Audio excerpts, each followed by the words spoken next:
The award-winning film director, Oliver Stone. He's a socially minded master whose films deal with American politics and history head-on. In 2012, Stone released The Untold History of the United States. The 10-part documentary series challenges conventional beliefs held by many Americans.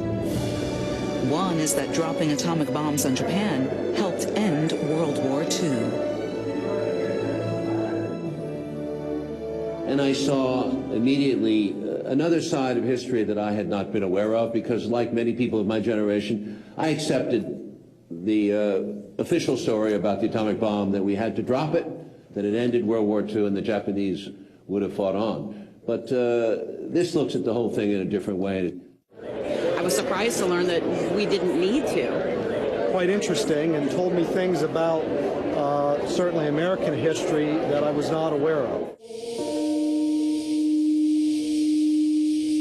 Stone traveled to Hiroshima and Nagasaki for the first time to understand what really happened there. It was a very interesting morning. I feel the moment very strongly, as did many people in the park. Stone met with Hibakusha and listened to their stories. Why did the U.S. use two different kinds of atomic bombs? People here in Nagasaki were nothing but guinea pigs. Many Hibakusha question the true motives for bombing Japan. Stone responds by stressing the importance of facing up to history. This history makes people uncomfortable, like Japanese history. True Japanese history makes Japanese uncomfortable. And after 70 years, you have a time zone, a time span. People grow comfortable with lies. Oliver Stone has explored the scars of war in Japan. On this program, he joins us to discuss Hiroshima, Nagasaki, and the United States.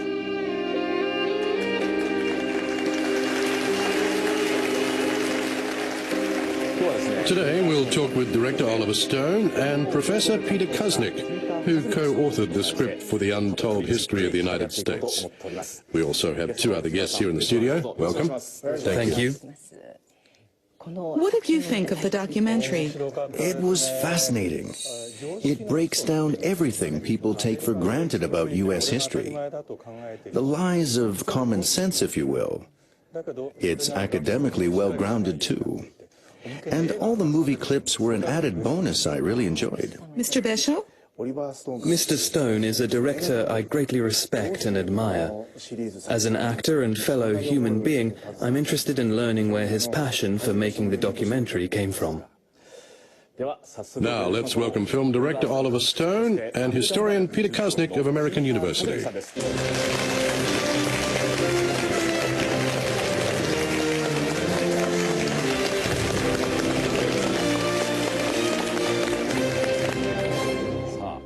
We'd like to speak with you both about the atomic bombs, war, and the United States.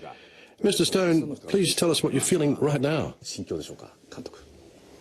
My current emotional state is exhaustion. I've been in Hiroshima, Nagasaki, and Tokyo for about 10 days. Interviews, talking about history. I'm tired, but I'm going on to Okinawa tomorrow with Peter, and we're going to be looking at all the Okinawa story.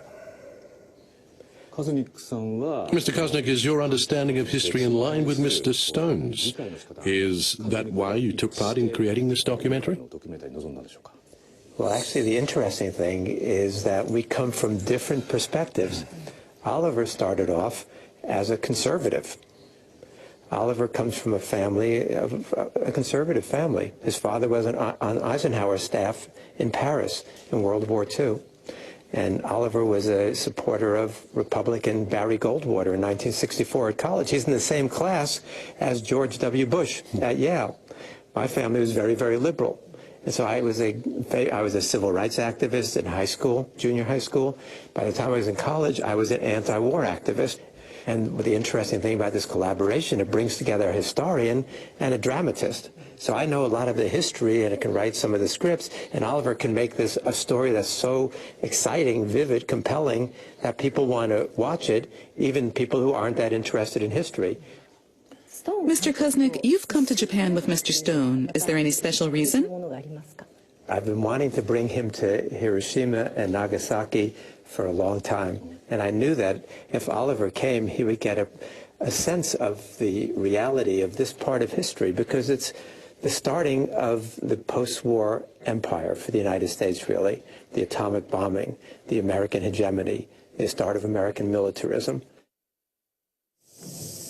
The initial inspiration for Stone's documentary was the atomic bombings of Hiroshima and Nagasaki. He visited the cities in August 2013 for the first time. Can you imagine that moment? Yeah. How far above the dome did it drop? Did it explode? Yeah, well, some people were actually watching it. Yeah, they watched it. They watched the bomb was coming down. Yeah. Yeah. They were watching. They were blinded, most of them. Yeah. Their eyes melted. Yeah.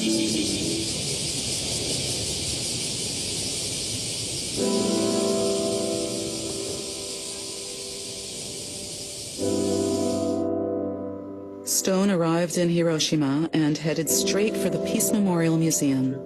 He was curious to know how exhibits there explain the U.S. rationale for dropping the bomb. So in other words, you feel that Hiroshima was a satisfactory target, given the nature of... Oh, yes, because it was a military base, of course. There's no doubt about it.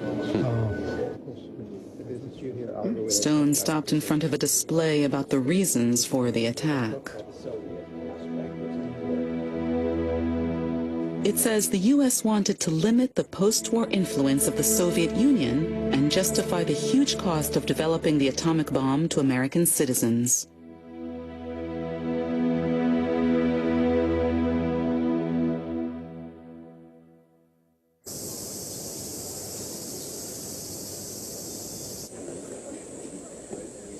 Stone attended numerous events featuring hibakusha. He listened intently as they spoke.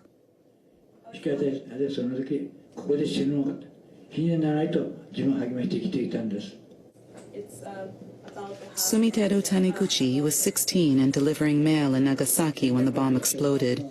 He hovered between life and death after being exposed to the bomb's intense heat rays. This photo was taken about a month later. I spent a year and 9 months lying on my stomach.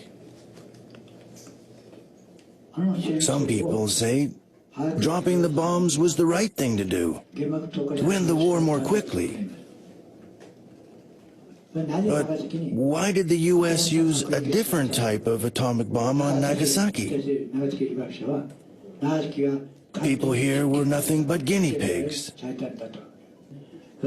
At the time, I hated America for dropping the bomb. But that's not all.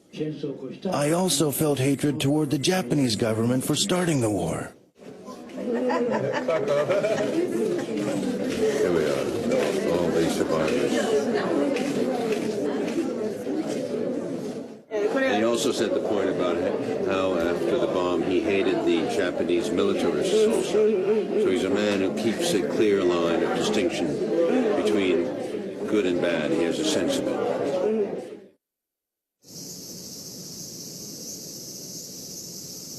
Can everybody move quickly? Yeah. Look at all the monuments. Peter Kuznick conducts a peace study tour in Japan every August for U.S. and Japanese university students. He's been organizing the event for the past 18 years. One of the things I recommend is the night of August 5th. From the Chinese perspective, World War II was about Japanese invasion, Japanese atrocities, and then you say the war ended with the atomic bomb. So we're going to see very conflicting narratives here about the war. And then within each country, we're going to see contradictory narratives also.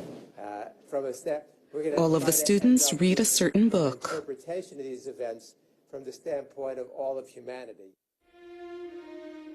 It was written by the American journalist John Hersey. and is titled Hiroshima. Hersey visited the city the year after the bombing and gathered victims' stories.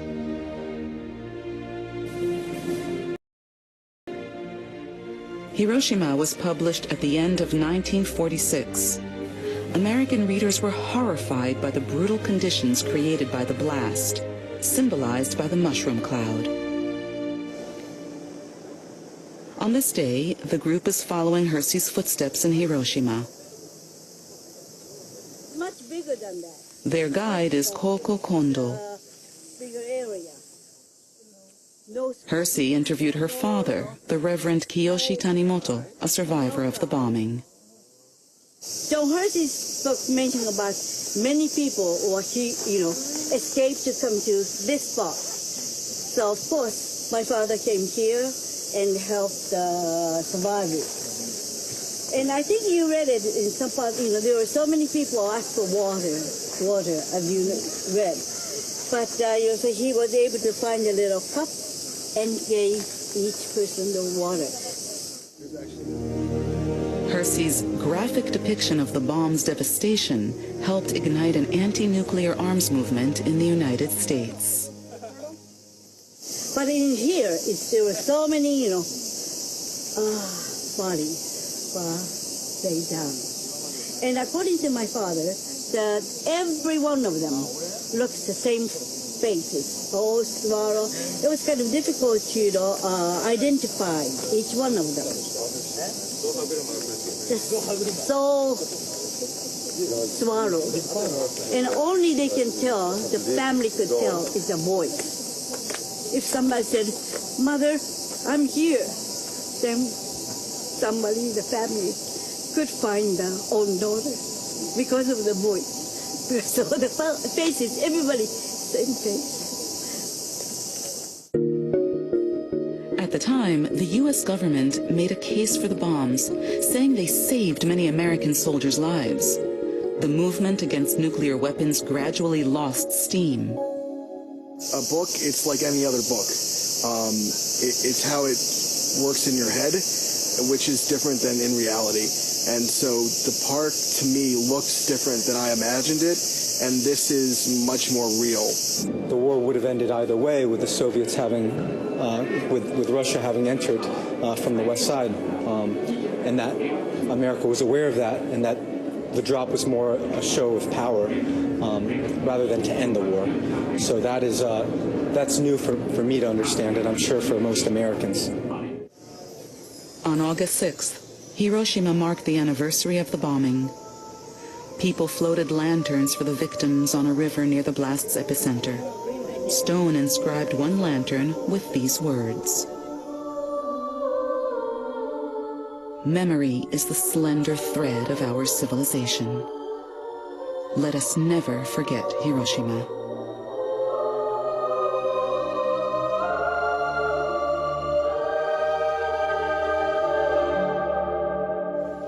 Mr. Stone, what went through your mind as you visited Hiroshima and Nagasaki for the first time? Well, we worked on this series for 5 years, so we already had formed the core conclusions about what the nuclear bombs, the atomic bombs did. But going to these places and putting flesh on the bone is very moving and chilling. You get the stories about what it was like to have flesh hanging off your bones, melting eye sockets, the amount of dead people, the smell. These people lived it. They saw an enormous amount of death, and they were stunned. They were confused. Many of the Japanese people we find were in the dark about what was going on. They thought that the Japanese were winning the war. They were told that. They didn't get enough food. There wasn't much here, and afterward, when they heard a lot of people, when they heard the emperor, that was the first time they ever heard his voice in Japan. You can imagine the lack of communication between government and people. Treated very badly, and as I said earlier, it took many years to recognize the horror of what they had gone through. They could not get treatment. Many of them died of radiation sickness after the blast. The burns killed a certain percentage. I don't know what the percentage was. Maybe up to 40–50% died from radiation poisoning afterward. And by the way, the effects are still possibly ongoing. People are not sure if the cancers that they have are the result of the radiation. The black rain, they called it, in Japan. Mr. Stone, as we just saw, you wrote that memory is the slender thread of our civilization. I would like to ask about the thoughts behind those words. Could you tell us?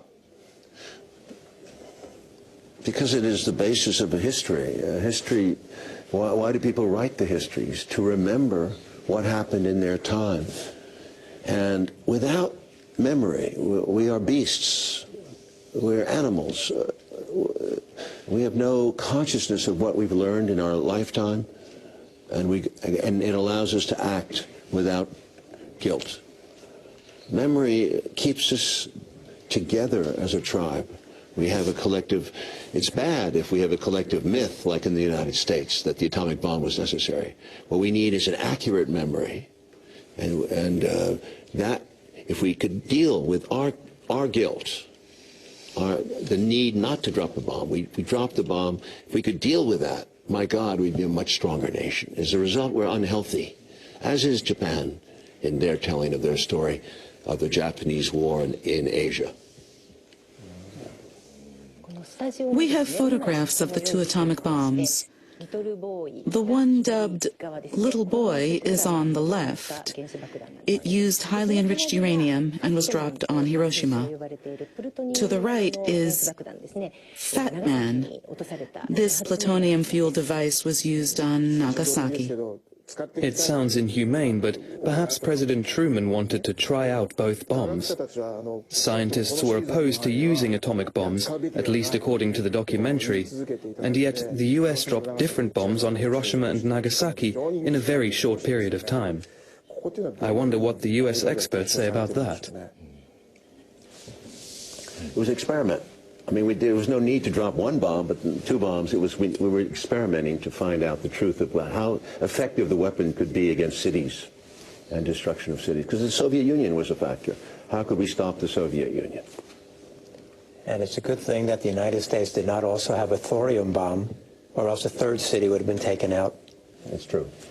If the Nazis had dropped the bomb, in Europe, and lost the war, they would have been in war crimes for the Nazis, for dropping the bomb. But we won the war, and there was never any contention of our usage of the war.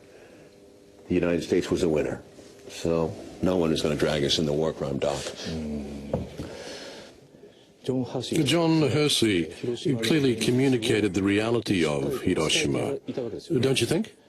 It was published in the New Yorker magazine. It was widely read. Albert Einstein ordered thousands of copies, as did many other people. It was read night after night on national radio by people like Paul Robeson, great American actor and singer, an activist. And this shocked the American people. When the bomb was first dropped, 85% of the American public said they supported it. 23% of the American people said they wished Japan had not surrendered so quickly so the United States could have dropped more atomic bombs on them. There was tremendous hatred toward the Japanese after Pearl Harbor and the Bataan Death March and World War II. And what happened was, for a year, the Americans felt great about dropping the bomb. But then John Hersey's book came out, and it humanized the Japanese citizens for the first time, the citizens of Hiroshima. And many Americans were shocked by this portrait of Japanese suffering, what the atomic bomb does. And many people who had written before what a good thing it was said they felt terribly guilty now. So the Americans began to change and began to question that early. And since then, there's been a struggle for memory, which is what Oliver and I are engaged in.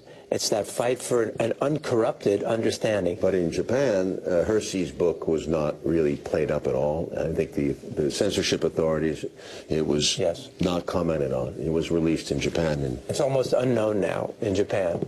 It was voted, a panel of expert journalists at New York University voted it the most important work of journalism in the 20th century.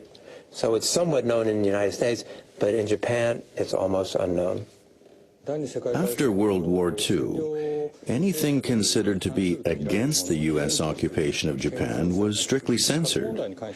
There was also the issue of protecting nuclear data. Preventing leaks was a matter of deep concern. So the term new-type bomb was used instead of atomic bomb for a long time to protect nuclear secrets and maintain social order during the occupation. The Japanese author Tamiki Hara is known for the novel Natsu no Hana, or Summer Flowers. The original title was Genshi Bakudan, or Atomic Bomb, but censors made him change it. There were no public symposiums about the atomic bomb allowed really till 1952. Because the United States didn't want this discussed, because we knew how much the Japanese people would be angry about this, and they would rise up against the U.S. occupation forces.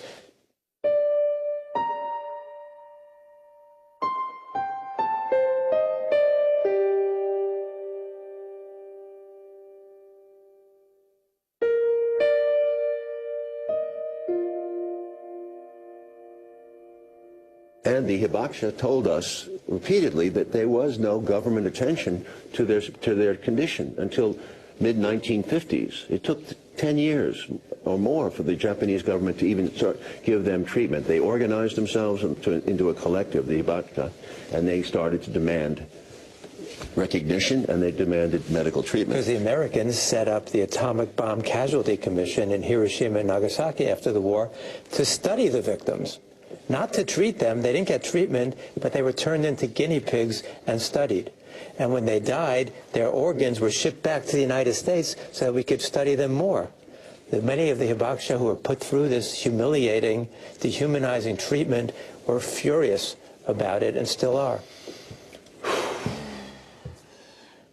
Professor Kuznick, you've been taking young students to Hiroshima for 18 years now. What's your purpose in organizing these tours? We want this generation to remember. The Hibakusha, many of them are getting older, and they're dying off. They have a very powerful message that I want to bring to young Americans. They reacted to this. They could have reacted with hatred, with anger, with bitterness, with rage. That's not how they reacted. Their reaction was, I want to take this horrible experience, what happened to me, and turn it into something positive. And the Hibakusha have led the fight for nuclear abolition ever since. I nominated them for the Nobel Peace Prize on several occasions because they deserve it for what they've done. So there's a spirit of Hiroshima and a spirit of Nagasaki which wants to educate the world in a positive way and get rid of these weapons. And I want my students to experience that. If the United States has a hidden history, a history that the American people haven't discussed, maybe we Japanese haven't truly talked about World War II either. We Japanese? Yes, when people in our country talk about the war, we tend to focus on the sacrifices made by Japanese civilians. But people hardly talk about what happened in China or in the Philippines. So the U.S. and Japan may each have their own untold history.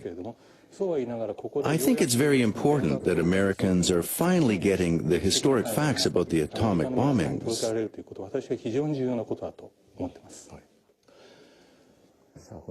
After the bombs were dropped, the world entered the Cold War and the nuclear arms race was on. The Cuban Missile Crisis in 1962 came very close to triggering a nuclear war. Oliver Stone believes that President Kennedy's actions during the Cuban Missile Crisis saved the world from a nuclear catastrophe.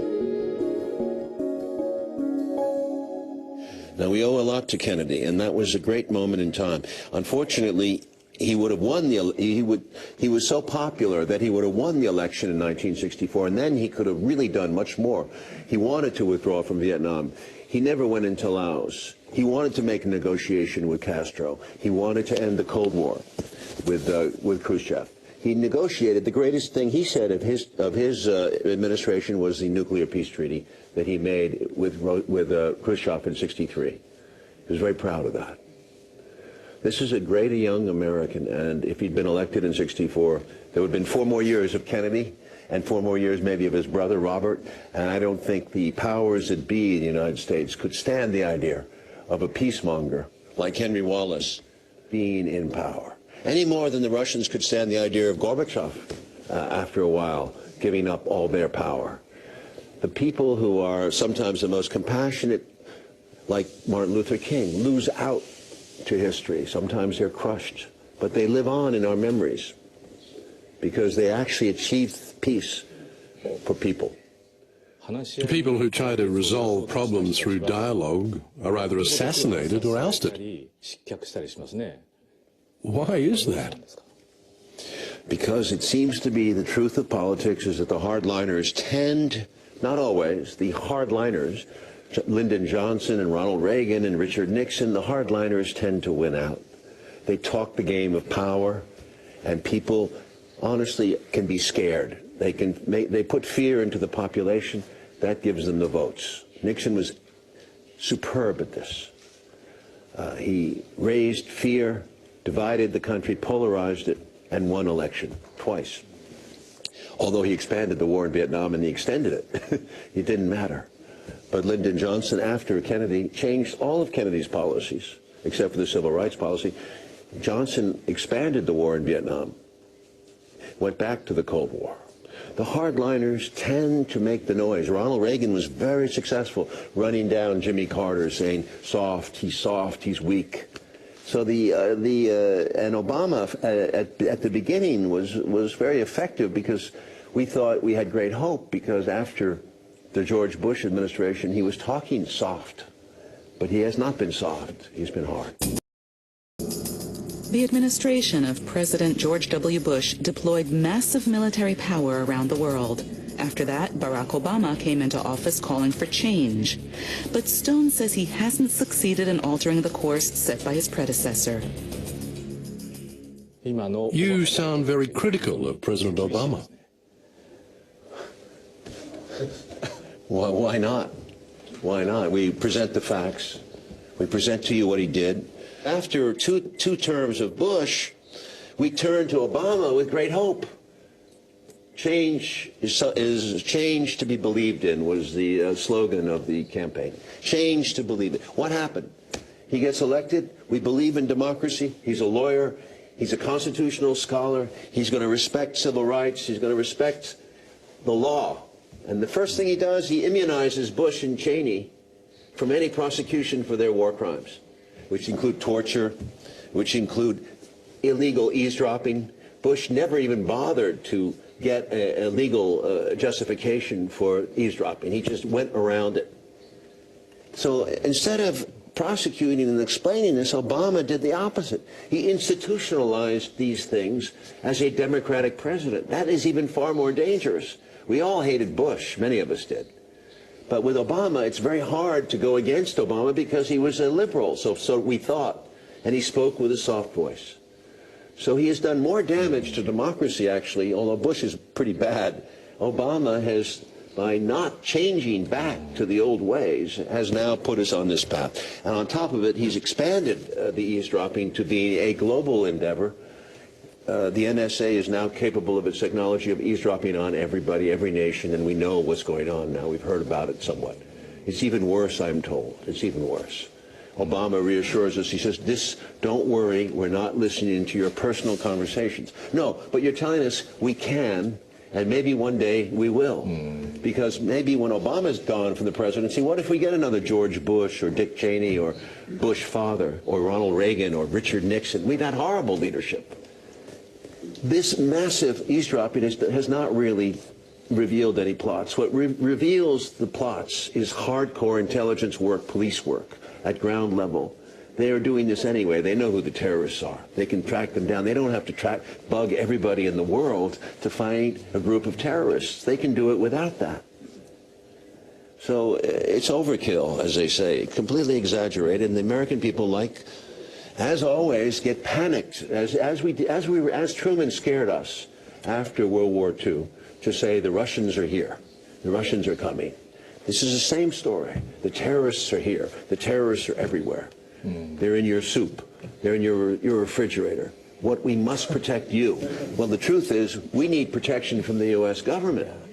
The U.S. government is breaking the law against the people of the world. But don't many Japanese still look at the U.S. as a role model for democracy? I don't think it's all that simple. It's a rather complex issue. In Japan, people with political power basically see Obama as weak, ineffectual, and too liberal. They want him out of office. I bet business leaders feel the same way. Many Japanese continue to believe that Japan-U.S. relations are stronger when Republicans are in power in the U.S. and liberal Democrats are at the helm in Japan. But if you asked me, would John McCain or Mitt Romney have been better, I'd still say I'm glad it's Obama. I do think Obama is the better choice. At the same time, Mr. Stone says there are things even the Obama administration can't change. NSA officials didn't start their surveillance because Obama told them to. They've been doing it for a long time, and no one stopped them.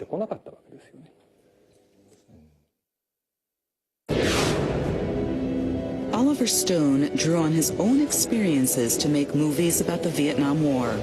2 won Academy Awards. His critical stance cuts deep into the dark side of politics and has won support worldwide.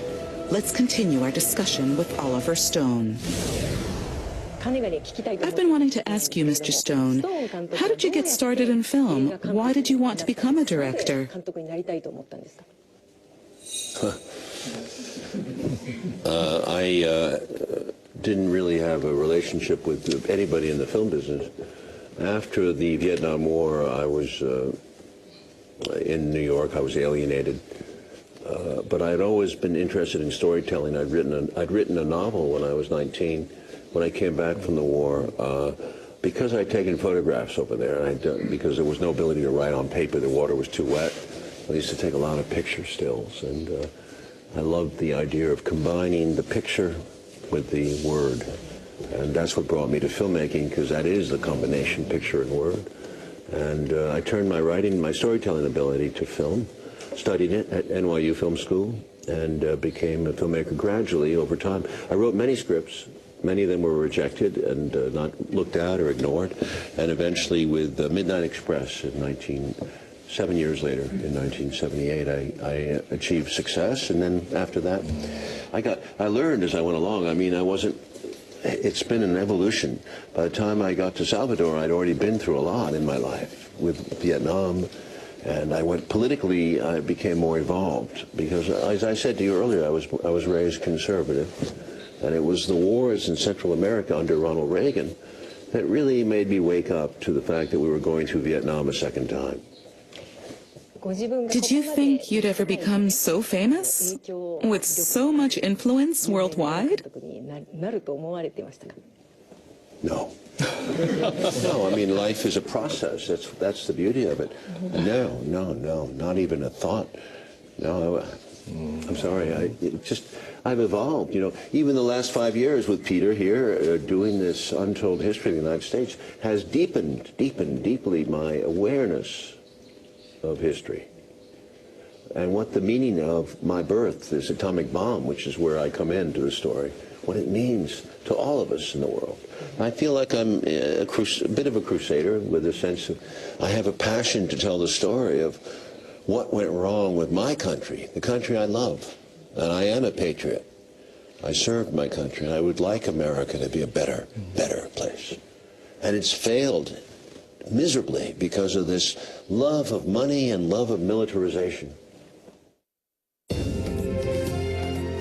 21 of Oliver Stone's movies have been released in Japan.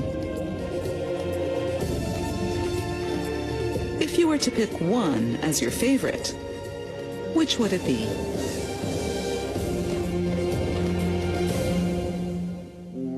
Of all the films I saw when I was young, certainly the most shocking was Platoon.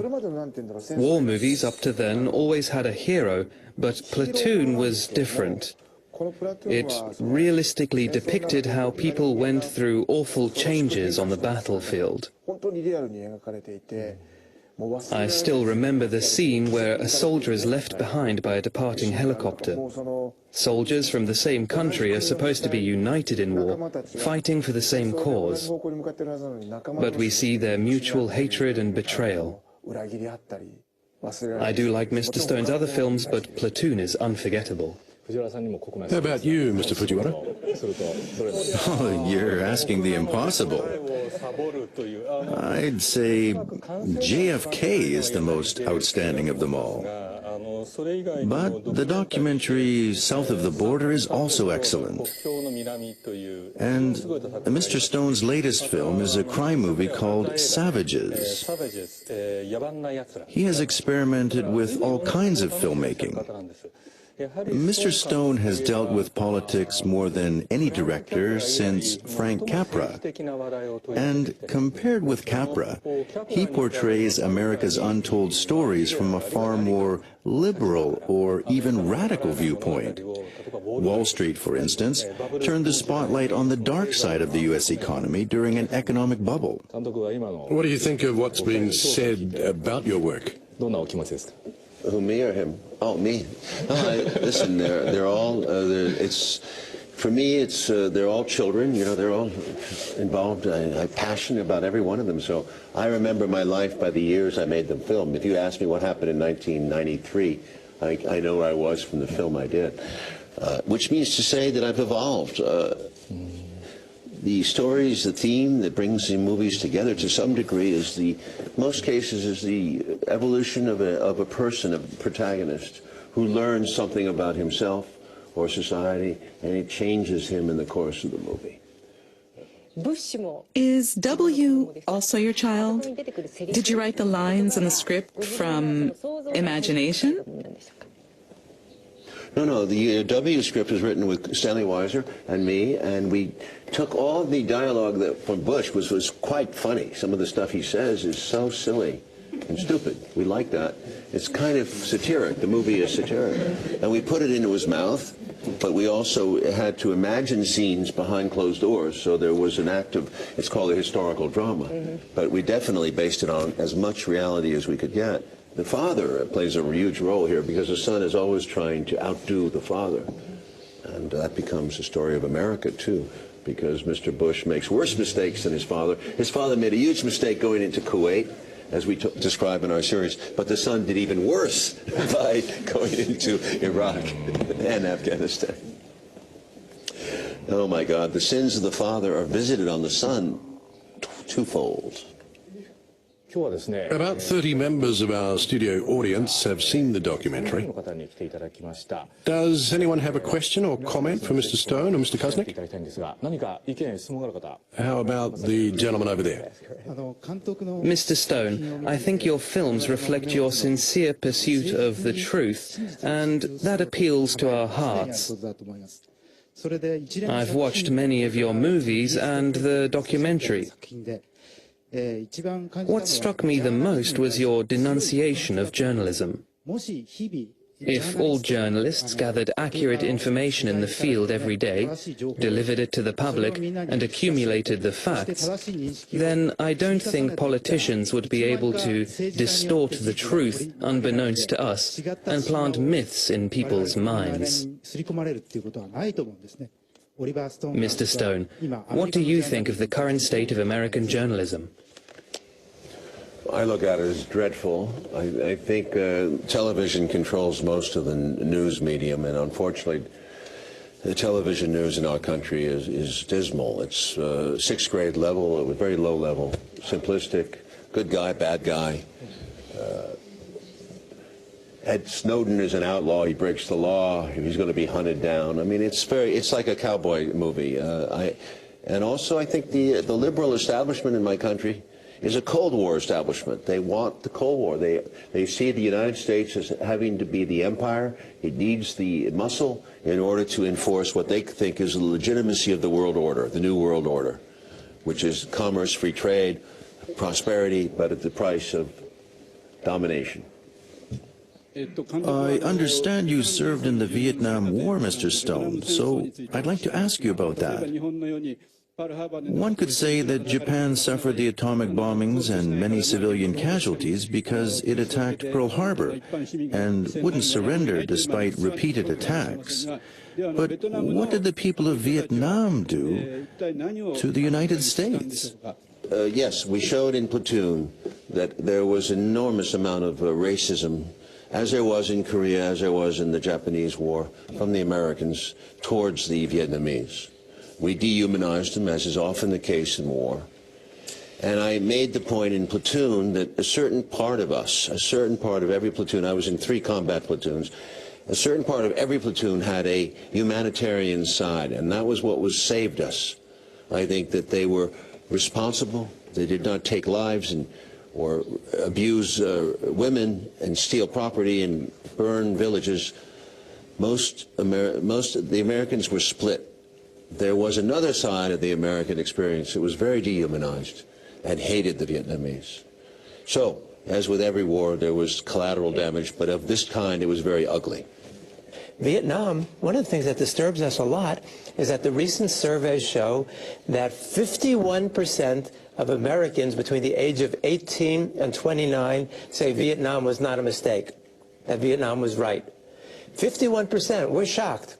People over 60, it's 70% who say it was wrong. But the younger generation is not learning the truth. And that's the danger of not learning history. If you don't learn history and you see these wars as justifiable, as good in many cases, then we're going to get involved in more wars. And one of the reasons we don't want to see the Japanese change Article 9 and get rid of the peace constitution, and we don't want to see the Japanese boys coming back in body bags. We don't want to see Japan as part of this. So the Japanese have got to learn the lessons of Japanese history and the lessons of American history, which is the goal of our Untold History Project. I'm the child of a hibakusha from Hiroshima. I attended school through high school there and learned the importance of the anti-nuclear arms movement. I also attended church services given by the Reverend Tanimoto, the pastor we heard about in the video. Mr. Stone's documentary really took me aback. It makes me, I'm sure many people, want to learn more about our country's history. But I feel the Japanese government is trying to keep a lid on the truth by not encouraging people to study the true history of this country. What do you think? In Nagasaki, I had the opportunity to visit the museum there. It's a private museum. It's the only museum, I'm told, in Japan that details the aggression of the Japanese armed forces in all of Asia against Vietnam, Philippines, Burma, Korea, China, Indonesia, and also against white Caucasian prisoners of war. It was an awful, awful museum. And it's very little. It's a small museum. They don't have much money. It's so sad to see this, but I think to my own country, we do not have a peace museum in America. We have no nuclear. What I saw in Nagasaki, the museum in Nagasaki, just showing the American kids what a bomb looks like, what a plutonium bomb looks like, to see the number of missiles on a map and where they are. It can only help our understanding, but there is no such thing. So, Kichi, you have things to say about this. It's awful. The Japanese don't even know that there was tremendous aggression coming out of Japan in the 1930s and 40s. When people talk about war, the discussion usually revolves around the damage other countries have inflicted on them. And they're deeply angered that people abroad don't talk about their suffering. This happens everywhere, including Japan. Hiroshima sends a universal message to keep telling the world about the truth of the tragedy that occurred there. The other is a criticism of present-day international relations, which continue to rely on nuclear weapons to maintain order. This has a universal meaning as well, but in one respect, this message is limited to the sacrifices of the Japanese people. So the bigger our need to tell the world about our own story, the more we need to look at sacrifices made by people of other nationalities. As Mr. Stone said, Japan may have untold stories, as America does, that may also be true of many other societies. Russia may have untold stories from the Soviet era. Exploring these stories may help us consider war from a broader perspective. Mr. Bishop, your thoughts? I realize now that we must be willing to spend time and effort to learn how different people look at history and about the thinking behind their views. Otherwise, I really don't think we'll find what you could call a philosophy to guide us towards the future. I'd like to ask for your final comments. Could we start with you, Mr. Kuznick? Unless the Americans and the Japanese together face our own histories and face historical truth and rewrite our histories and understand and learn our history. For example, 35% of Americans don't know that the United States bombed Hiroshima. 35% of Japanese don't know that the United States bombed Hiroshima. The similarities, the parallels are stark, enormous, and the need to tell the truth about history is similar in both countries. So we want to work together to expose the truth. A friend of mine he saw the Untold History on television and told me that her 12-year-old ran into the room and was looking at pieces of Chapter 1 and 2, or Chapter 1, and said, "Mom, did we fight the Japanese in World War II?" I repeat what I said what I wrote at Hiroshima. A truthful memory is the slender thread of our civilization. Let's keep our memory true.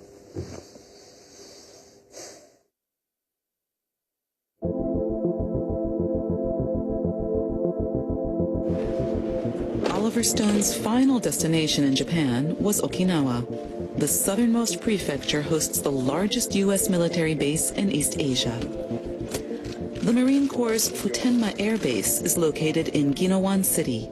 It's surrounded by densely populated neighborhoods. The local government and residents have been demanding its relocation. Stone has deep doubts about the U.S. policy of stationing troops in Okinawa and other parts of the world.